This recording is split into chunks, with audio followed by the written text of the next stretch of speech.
கன்னி ராசி அன்பர்களுக்கு பார்த்தீங்கன்னா, கண்டக சனியாக உருவெடுத்து தான் நமக்கு இந்த தமிழ் புத்தாண்டு ஆரம்பிச்சிருக்குது. அடுத்து உங்களுடைய பெரிய ரிலீஃப் கன்னி ராசி அன்பர்களுக்கு நம்ம அப்படி பார்க்கும்போது, உங்களுடைய ராசியிலிருந்து கேது பகவான் போயிருக்கிறார். மிகப்பெரிய ஒரு குழப்பமான ஒரு சூழ்நிலையிலிருந்து நீங்க வெளியில வந்திருப்பீங்க.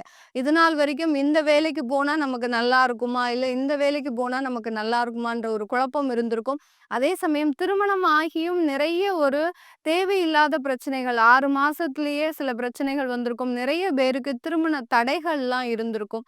இது எல்லாமே உங்களுக்கு இந்த கன்னி ராசி என்பவர்களுக்கு இந்த தமிழ் புத்தாண்டுல மிகவும் அருமையாக எல்லாமே நிவர்த்தி அடையக்கூடிய ஒரு நேரம்.